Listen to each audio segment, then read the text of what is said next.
ça coûte cher de se loger au Japon. Tu as des recommandations pour des logements / activités. Quels sont les meilleurs souvenirs à ramener? Quelle ville proche de Osaka recommandes-tu?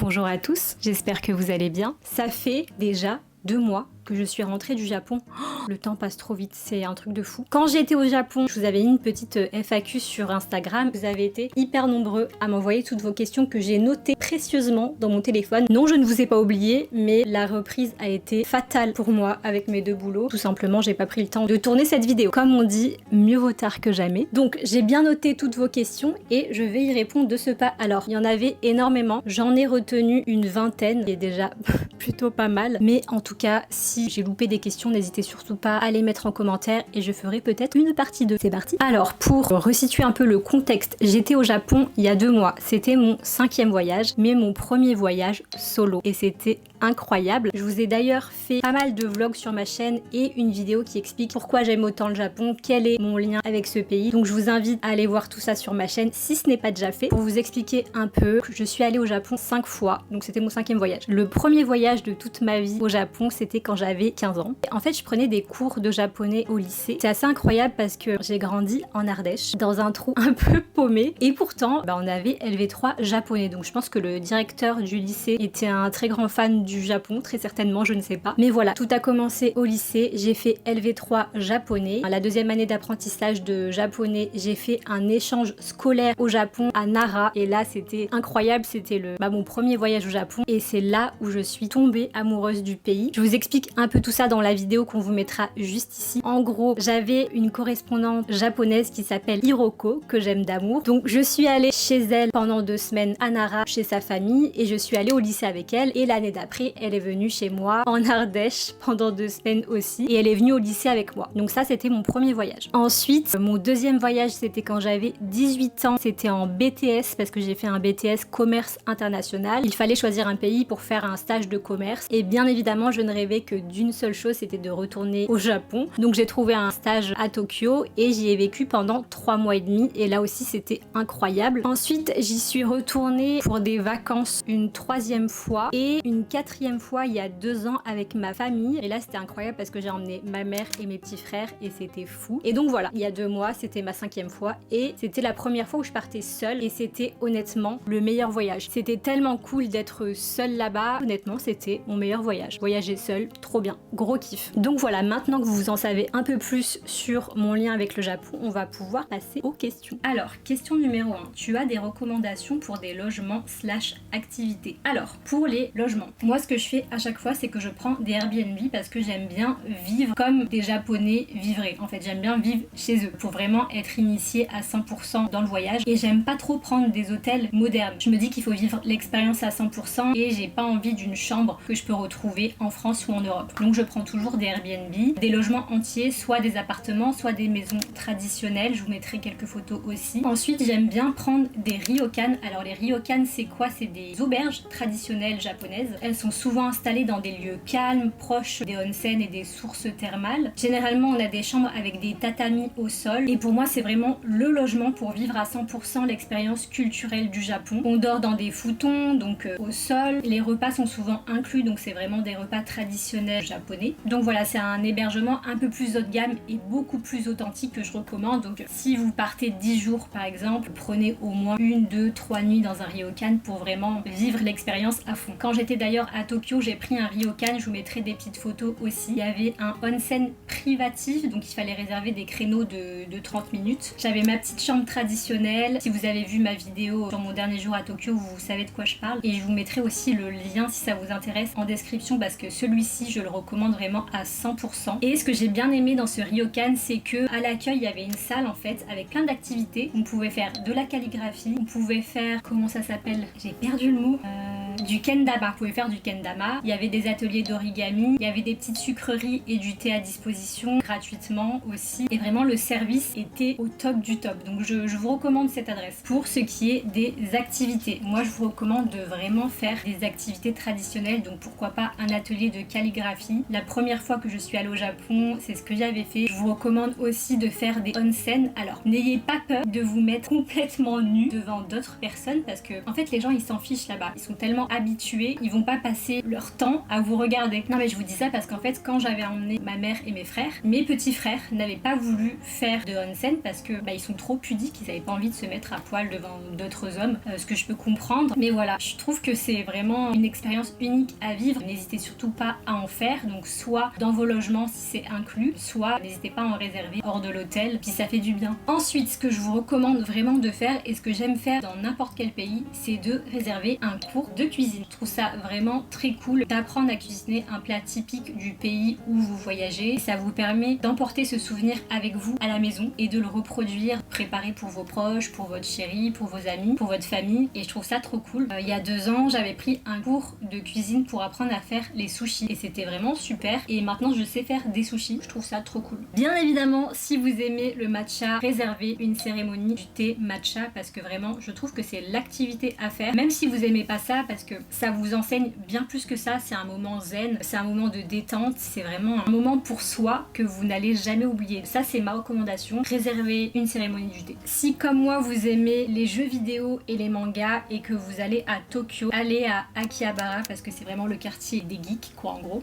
Vous avez des immeubles entiers avec des arcades à chaque étage, c'est assez impressionnant. Vous avez plein de machines à jeux, etc. Enfin, je pense que c'est un bon moment de passer du temps quand il pleut ou quand il fait pas très beau, ou vos soirées aussi parce qu'il me semble que ça ouvre assez tard. Ça c'est une activité que je recommande, c'est des genres d'activités qu'on trouve pas du tout en France, donc ça je trouve que c'est à faire. Faites des randonnées, c'est vrai qu'on n'y pense pas forcément, mais les randonnées au Japon, il y en a pas mal si on s'excentre des grosses villes. Moi j'en ai faites à Yakushima, pour celles et ceux qui ont suivi un peu mes vlogs, vous avez vu les randonnées que j'ai faites, elles étaient incroyables. N'hésitez pas aussi à sortir de la ville pour faire des choses un peu plus nature, pour voir du paysage, parce que vraiment les paysages au Japon, ils sont tellement bien entretenus, tellement propres, tellement zen, que c'est vraiment une toute autre expérience. Ça vous fera des souvenirs mémorables. Un conseil aussi que je peux vous donner, c'est pas vraiment une activité, mais c'est de vous perdre dans les rues. Moi je sais que j'aime bien prévoir une ou plusieurs journées où je ne prévois rien du tout, où juste je prends le métro ou je prends le train et je m'arrête à n'importe quel arrêt sans rien prévoir, et là j'ai toujours des bonnes surprises. Je tombe sur des restos ou des coffee shops que je ne connaissais pas, je rencontre des gens super sympas, je trouve des temples ou des petites rues trop mignonnes que j'aurais jamais vues si j'étais pas passée par là. C'est juste le fait de se perdre et de se laisser surprendre, je trouve ça très très cool. Une autre activité que je peux vous conseiller de faire aussi, c'est de réserver un atelier d'ikebana. Donc c'est un atelier floral qui met l'accent sur le minimalisme. Chaque fleur a sa signification et au final c'est un peu comme de la méditation, donc c'est très reposant. Franchement je recommande.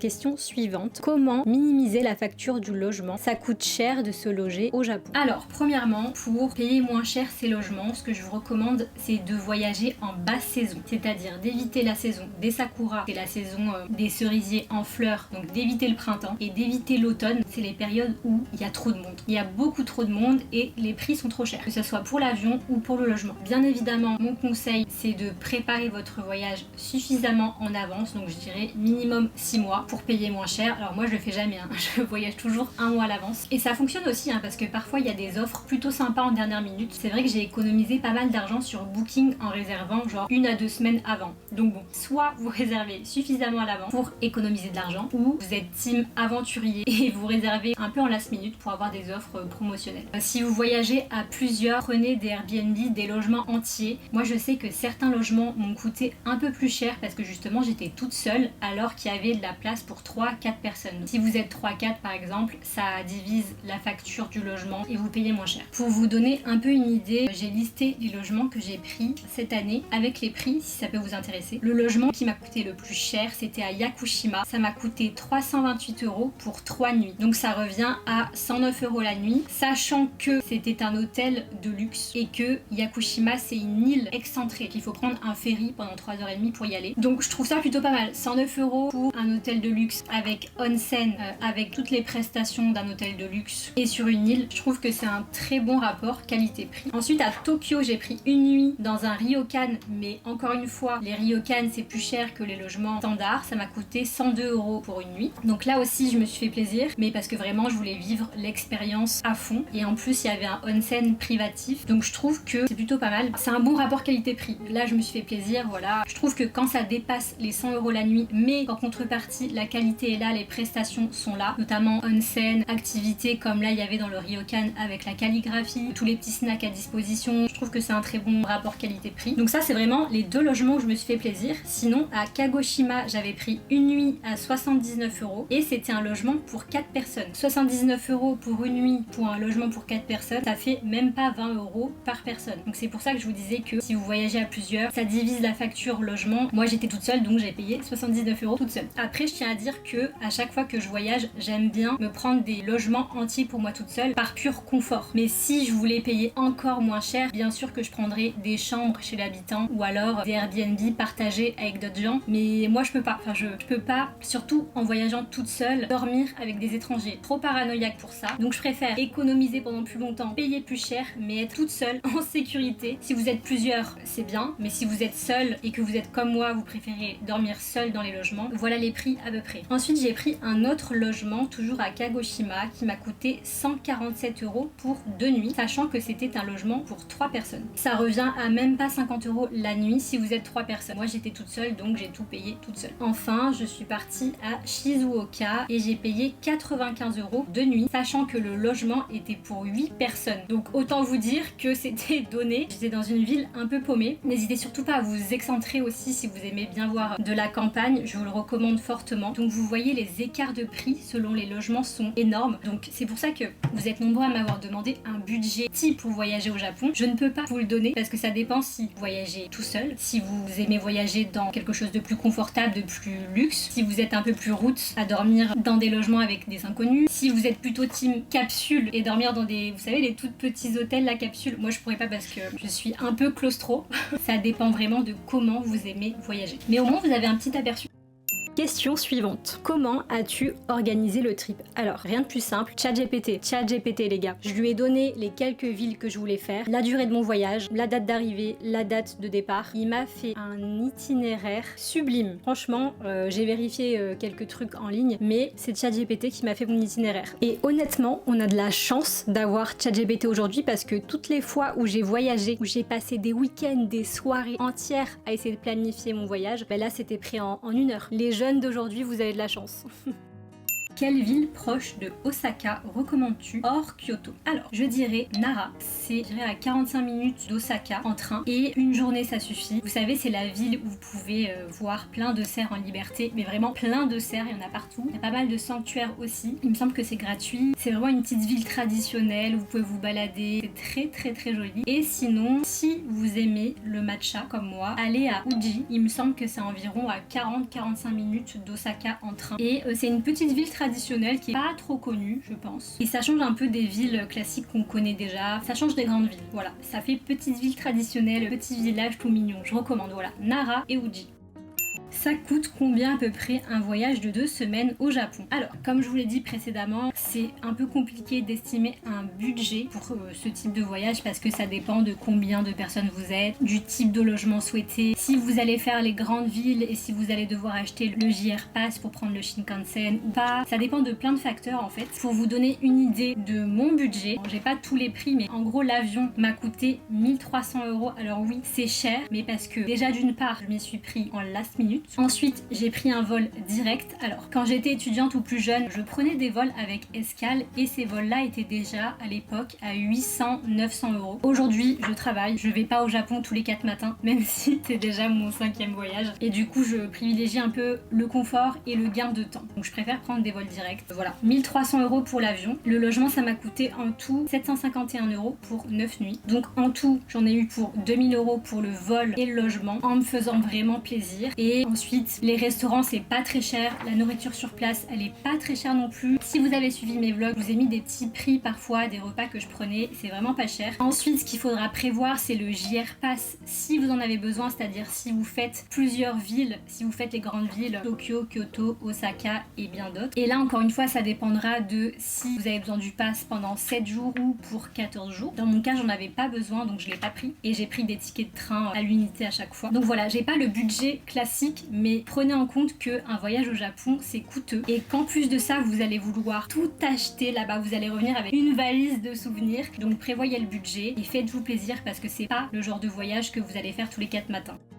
Question suivante. Un quartier idéal pour un premier séjour de 6 nuits à Tokyo. Alors, mon quartier préféré, c'est le quartier d'Asakusa. C'est le quartier emblématique traditionnel de Tokyo. C'est vraiment mon quartier préféré parce que c'est le quartier traditionnel de Tokyo, tout simplement. Il y a des temples un peu partout. Vous avez pas mal de stands de food court pour goûter un peu à tout. Et moi, j'aime bien, quand je voyage, ne pas faire que des restaurants, mais aussi me balader, me perdre dans les rues et puis prendre un petit takoyaki par-ci, un petit onigiri par-là, prendre une petite glace au matcha par là. J'aime bien goûter à tout et j'adore la street food, donc ma recommandation ce serait Asakusa. C'est mon quartier coup de cœur.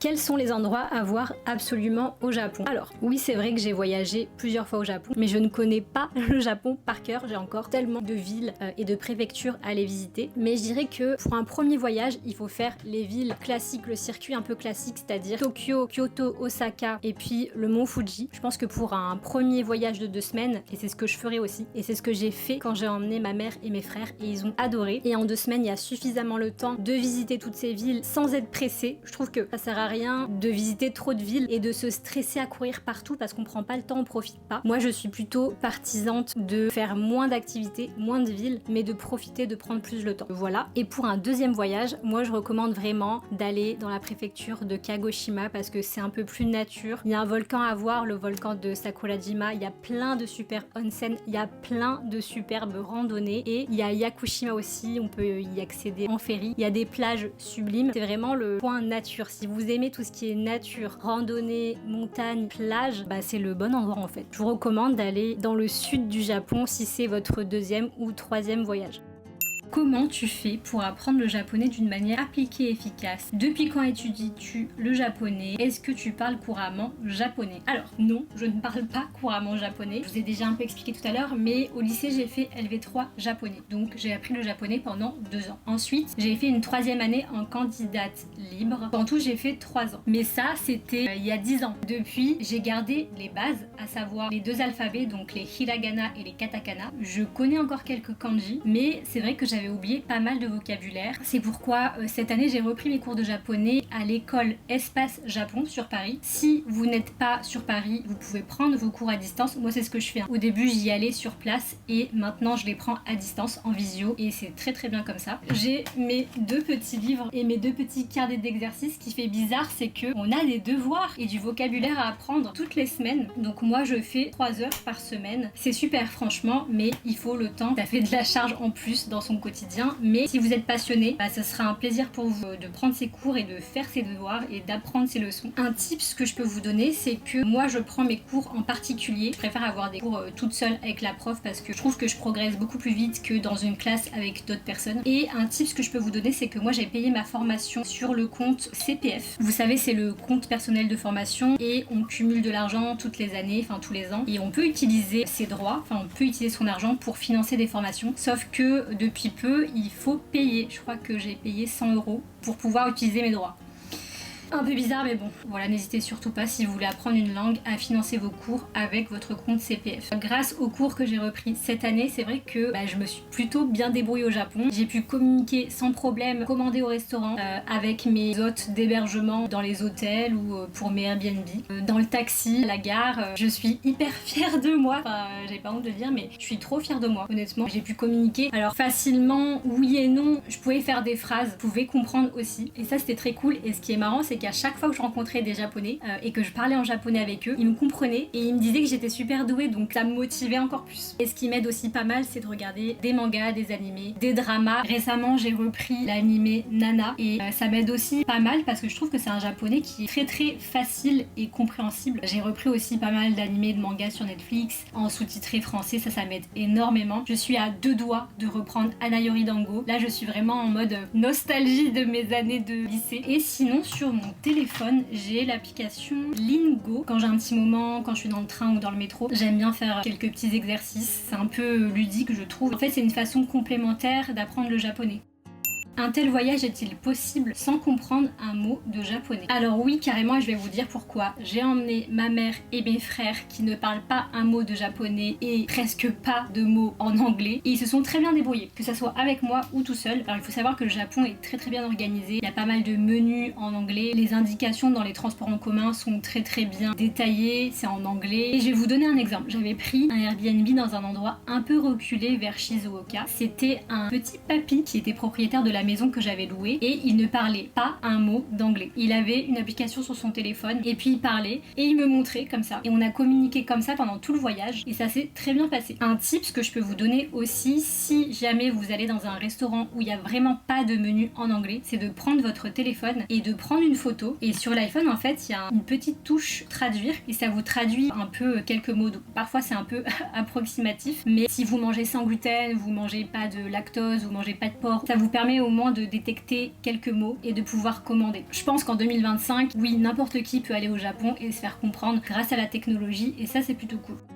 Ça, c'est une question qui est très souvent revenue. Voyager seule et aussi loin, comment franchir le pas? J'aimerais tellement y aller, mais j'ai peur d'y aller toute seule. Est-ce que ce n'est pas trop inquiétant pour toi d'être seule dans un pays si loin de chez toi? Est-ce que c'est simple et safe pour une femme de voyager seule au Japon? Alors, dans l'ordre, voyager seule aussi loin, dans un pays loin de chez toi, pas trop inquiétant? Non, pas vraiment. Mais ça, c'est grâce à mon expérience personnelle, à savoir que j'avais déjà fait mon stage de 3 mois au Japon toute seule et j'avais 18 ans. J'ai aussi fait une année de Working Holiday Visa en Australie, donc j'ai vécu un an encore plus loin que ça puisque c'était en Australie. J'avais 20 ans, il me semble. Donc en fait, j'ai toujours voyagé, j'ai toujours habité loin de mes proches, de ma famille, donc je suis habituée à ça. Pour ce côté-là, pas du tout inquiétant. Ensuite, pour ce qui est de voyager seule, comment franchir le cap? Comme je vous l'ai dit, c'était la première fois que je faisais vraiment un voyage seul parce que l'Australie, c'était plutôt pour apprendre l'anglais, même si c'était aussi pour faire des vacances. Le stage au Japon, c'était vraiment dans un cadre scolaire, mais un voyage plaisir comme ça, c'est vraiment la première fois. Comment franchir le cap? Moi, mes amis ne sont pas dans le même délire que moi. Japon, manga, animé, jeux vidéo, etc.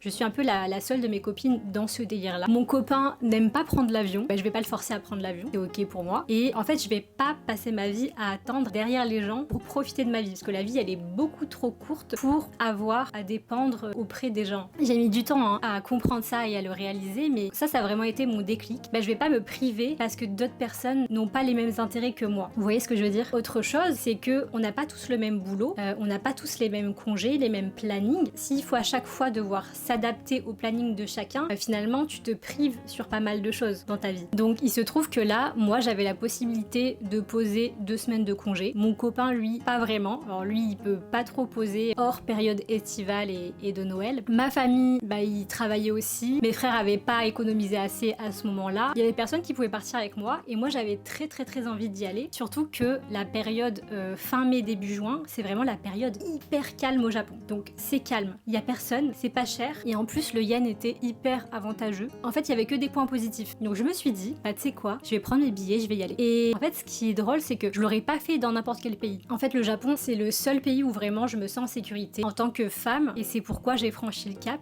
Mais je l'aurais pas fait dans d'autres pays. Même en France, je pense que je l'aurais pas fait. Mais voilà, en tout cas, ne dépendez pas des autres si vous avez envie de, même sans parler de voyage, si vous avez envie d'aller manger dans un restaurant, d'aller au cinéma, d'aller faire un spa, je sais pas, ou d'aller courir, n'attendez pas derrière les gens pour profiter de la vie. Faites-le, juste faites les choses pour vous et vous allez voir que vous allez encore plus profiter de ce genre de moment. Vous allez vous éclater. Moi, j'ai passé le meilleur voyage de ma vie. Pourquoi? Parce que je pouvais me lever quand je voulais. Si j'avais pas envie de sortir en boîte parce que je voulais me lever tôt le lendemain pour aller faire une rando de 10 heures, je le faisais. Si j'avais envie de marcher plutôt que de prendre les transports, que c'est souvent une source de conflit avec mes proches, j'avais pas à demander l'avis de quelqu'un. Juste, je marchais. Moi, j'adore me balader, j'adore me perdre. J'adore marcher pendant 1 heure, 2 heures. Enfin, je m'en fiche. Tant que je me balade. Si je veux aller manger à 15 heures, parce qu'à midi, j'ai pas faim, je vais manger à 15 heures. Si je veux aller manger dans tel resto, il n'y a pas de débat en fait. Vous gagnez du temps, vous faites ce que vous voulez quand vous voulez. Franchement, c'est trop kiffant. Alors, je vais pas dire que je vais passer toutes mes vacances toute seule à chaque fois, mais pourquoi pas, une fois par an, se prévoir des vacances ou un week-end ou une journée toute seule. Pourquoi pas? Je vous le recommande fortement. Et la chose chose qui m'a le plus plu dans le fait de voyager seule, c'est que les gens viennent naturellement à toi. À chaque fois que j'étais dans une situation, que ça soit en randonnée, au onsen, dans la rue, dans un restaurant à manger toute seule, il y a toujours des gens qui sont venus me parler. C'était trop cool parce que du coup, j'ai fait des belles rencontres, j'ai gardé contact avec pas mal de personnes et ça permet aussi d'échanger et d'apprendre des nouvelles choses. J'ai trouvé ça trop cool. Côté batterie sociale, alors moi je sais que j'aime bien être seule, j'aime bien aussi voir mes proches, mais à petite dose. Voilà, je suis comme ça. Et là, le fait de rentrer à l'hôtel le soir et de pas avoir quelqu'un qui te parle, ça détend et ça relaxe. C'était des vraies vacances. Il n'y a pas une fois où je me suis ennuyée, je suis revenue plus détendue que jamais. Moi j'avais tellement de choses à faire que mes journées étaient déjà bien remplies. Donc bon, tout ça pour dire que si un jour vous avez l'opportunité de voyager seule, eh bien n'hésitez surtout pas. Est-ce que c'est safe pour une femme de voyager seule au Japon? Alors je dirais oui et non. Oui à 90%, je dirais, parce que c'est vrai que c'est vraiment un pays où on se sent safe, on se sent en sécurité, on peut se balader la nuit sans souci, il n'y a pas de gens qui vont t'interpeller dans la rue, t'insulter ou que sais-je, enfin c'est pas comme en France. Moi je sais qu'à Paris, je déteste aller à Paris le soir et rentrer chez moi seule. Je me sens pas du tout en sécurité, je suis tout le temps en train de regarder à droite à gauche, j'ai trop peur. Alors qu'au Japon, la question ne se posait même pas, je me baladais tranquillement, j'étais en sécurité, mais il faut toujours se méfier. C'est pas parce que c'est le Japon qu'il faut waouh, avoir des étoiles plein les yeux et baisser sa garde. Bien au contraire, il faut quand même faire attention parce que des fous, il y en a partout. Donc c'est pour ça que je vous dis oui et non. Oui, mais quand même, faites attention. Ne baissez pas votre garde, on sait jamais. Pourquoi je vous dis ça? Parce que durant mes différents voyages, je me suis déjà fait suivre. Ça m'est arrivé 3 fois. T'as des Japonais qui voient des étrangères, ils viennent te draguer un petit peu, ils te suivent. Il m'est jamais rien arrivé de grave, mais on m'a déjà suivi et c'est vrai que ça intimide. Donc c'est pour ça que même si c'est le Japon et que c'est très très safe, oui, à 90%, mais quand même, méfiez-vous. Partout où vous allez, méfiez-vous.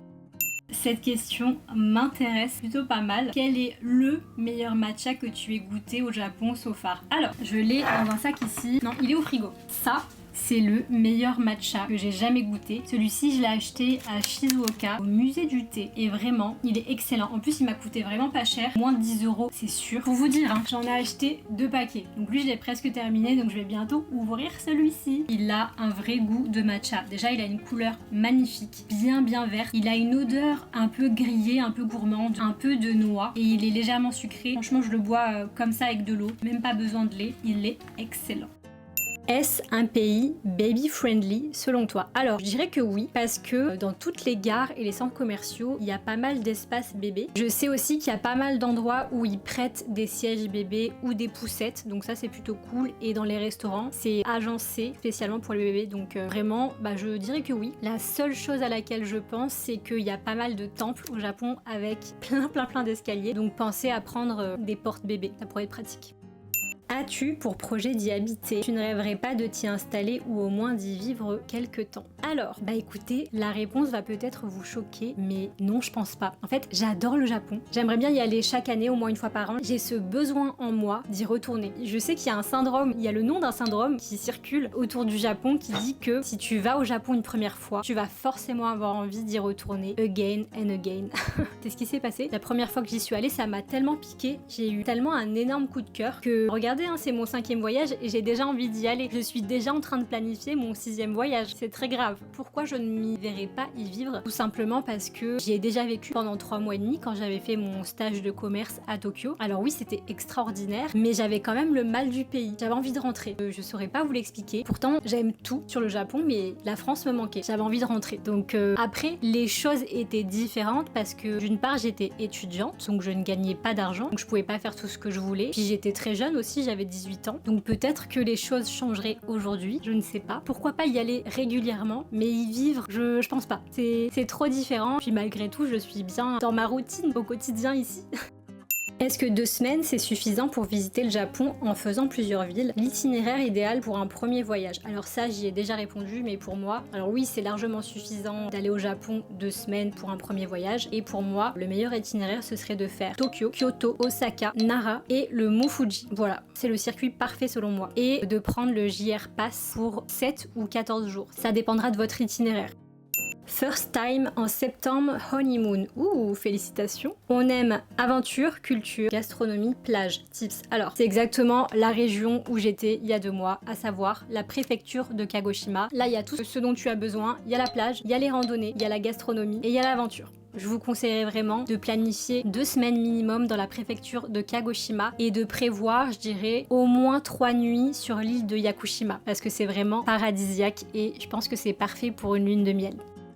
Resto sympa à Tokyo et surtout toutes tes adresses food. Alors, je suis désolée de vous décevoir, mais je n'ai aucune adresse food à vous partager parce que, comme je vous l'ai dit précédemment, je suis pas du tout du genre à booker mes journées ou à booker mes restos. J'aime bien me balader dans les rues et me perdre. Arriver devant un resto comme ça, oula, et juste arriver devant un resto et me dire oh tiens ça a l'air bon et d'y entrer et de me laisser porter par la découverte en fait. Alors bien sûr quand j'arrive devant un resto j'ai quand même le réflexe de taper sur Google le nom du resto et de voir s'il est bien noté ou pas. S'il est mal noté je m'y arrête pas du tout, mais s'il est bien noté je me laisse surprendre tout simplement. Donc désolée mais j'ai pas d'adresse à vous partager, mais sinon moi j'aime bien manger dans les petits restos japonais traditionnels où en fait il n'y a pas de menu et c'est une machine qui est à l'entrée. Vous mettez une pièce en fait, vous avez un ticket et vous donnez ce ticket au restaurateur, au chef, et vous mangez au comptoir. C'est vraiment le genre de petit resto vraiment typique et c'est pas cher du tout, donc j'aime bien manger dans ce genre d'endroit. Et sinon, bah, vous l'avez vu si vous avez suivi mes vlogs au Japon, j'adore aller manger dans les supermarchés japonais. C'est vraiment le bon plan. Moi je me prenais tout le temps des plateaux de sushi qui me revenaient à même pas 5 €, mais pas des sushis bas de gamme, c'était vraiment des sushis d'une qualité incroyable. Donc bien sûr vous avez les combini, les 7-Eleven, etc. mais c'est pas aussi quali que la nourriture dans les supermarchés. C'est vraiment autre chose. Vous avez des bento tout prêts pour 3 à 4 €, des sushis, pareil, ça coûte pas cher. Même les glaces, moi je sais que je suis une très grande fan de glaces,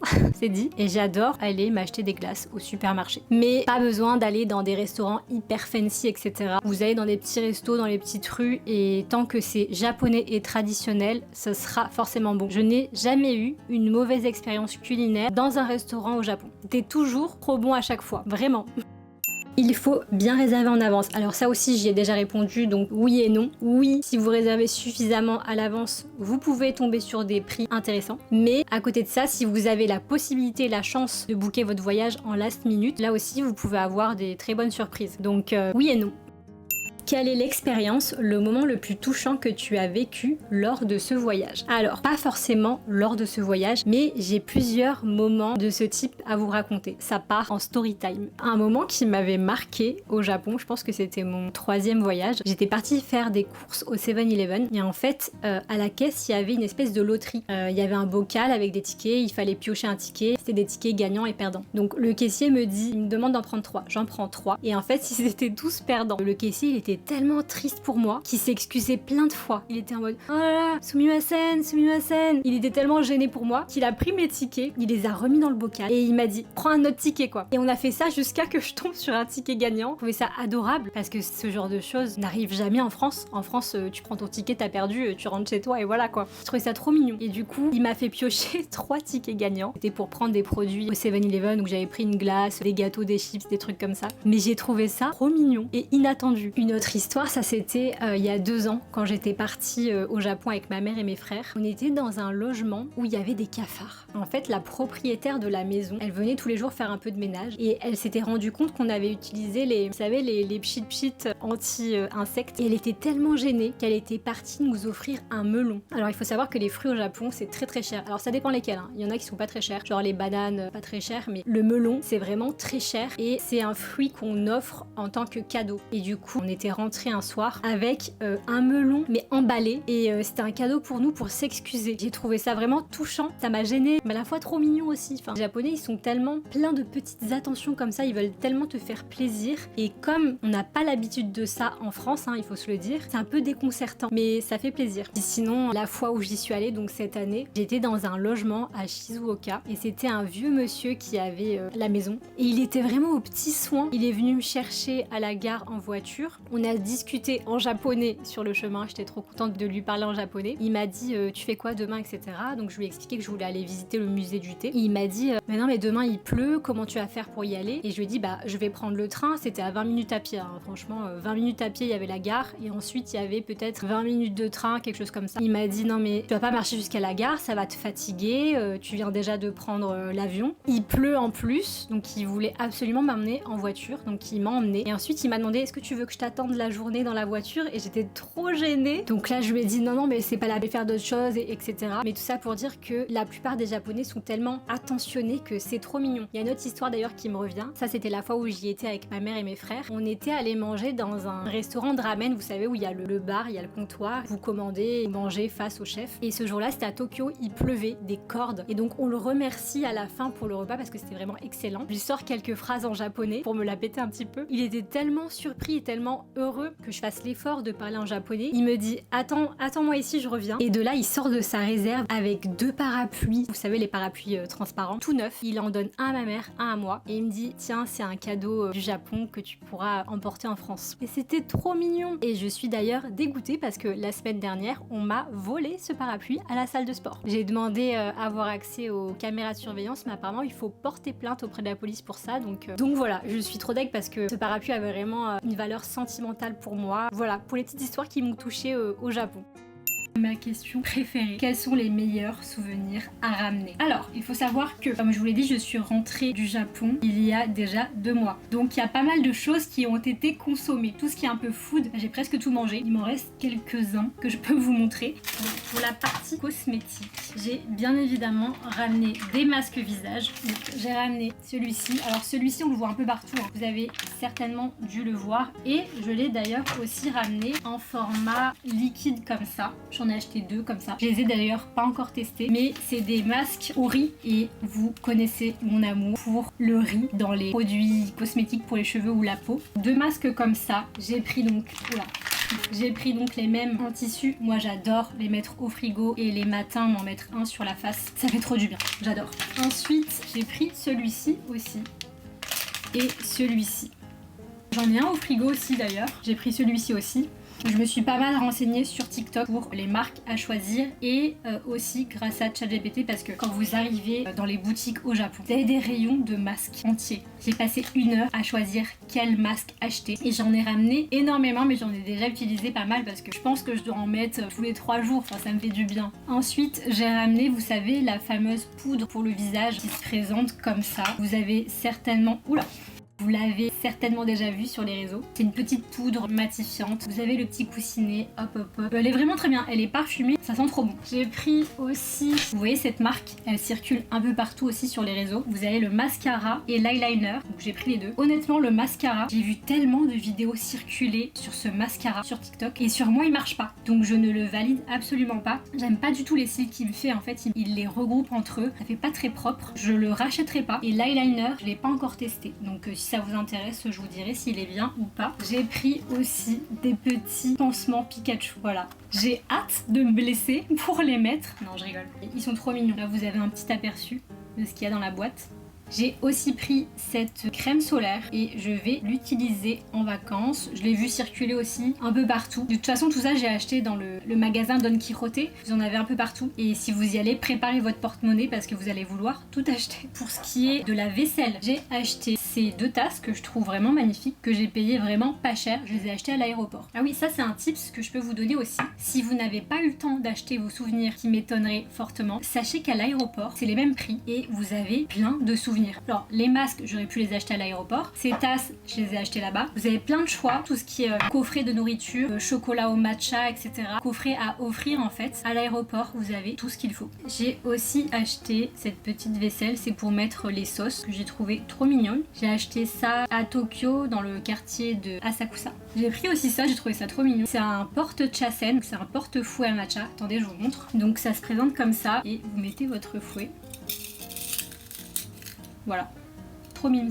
Alors là j'ai un peu honte, mais c'est l'endroit où j'ai dépensé le plus d'argent. Vous allez voir, c'est ridicule, même mon mec s'est foutu de ma gueule. J'ai acheté pas mal de petits stickers comme ça.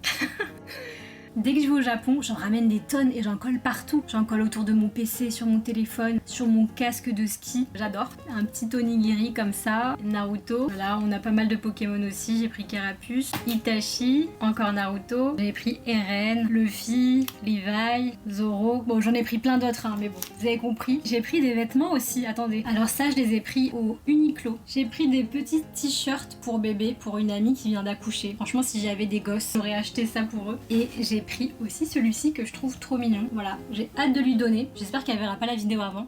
Je m'en suis pris aussi. Alors, j'ai pris celui-ci. Donc c'est avec l'évolution de Miaou. C'est pas vraiment son évolution, mais on a 3 Miaous. Très très mignon. Ensuite, j'ai pris celui-ci avec la petite tête de Pikachu. J'ai pris pas mal de t-shirts Mofusand comme ça. J'en ai pris 3. Je les ai pris chez Uniqlo aussi. Et j'ai pris celui-ci aussi. Donc c'est un Pokémon. Il est trop mignon.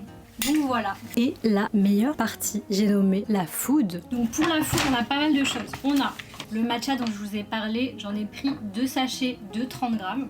J'ai pris ça aussi, c'est du sirop de matcha. Donc c'est un peu comme un sirop d'érable, je dirais, mais au matcha. Donc j'en mets le matin sur mes pancakes, sur mes porridge, etc. J'ai pris ça.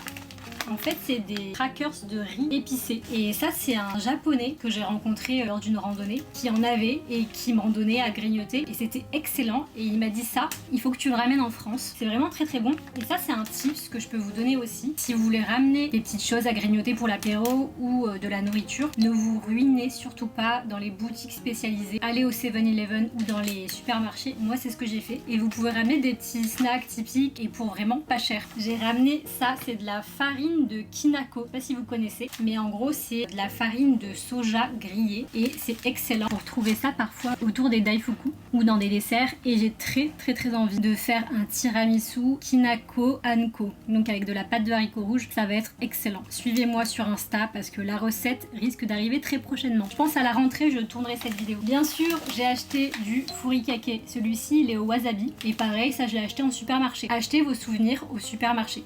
Et enfin j'ai pris des haricots azuki parce que ça j'en trouve jamais. Comme ça je pourrais faire ma propre pâte de haricots rouges pour faire des desserts japonais. J'ai plein d'idées en tête. Ce voyage m'a beaucoup inspiré pour les recettes. Et c'est pas fini.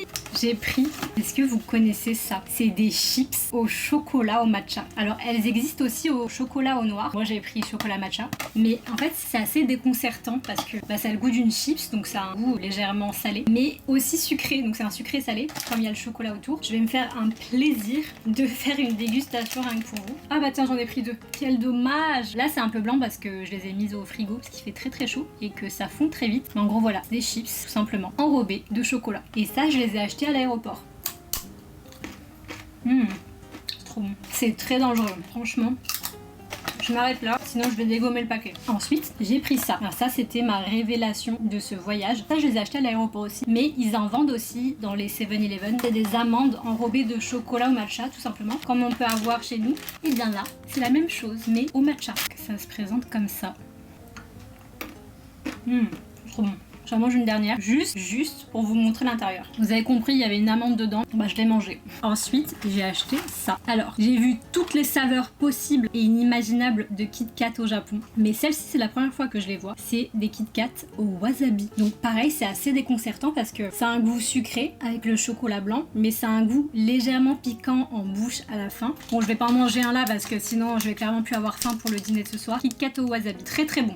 Ensuite, alors ça, je l'ai acheté au musée du thé à Shizuoka. Des petits cigares avec une crème à l'intérieur. Ceux-là, ils sont au matcha et ceux-là au hojicha. Ça se présente sous forme de sachets individuels comme ça. Bah, c'est des petits cigares fourrés à la crème. Hojicha, donc thé vert grillé.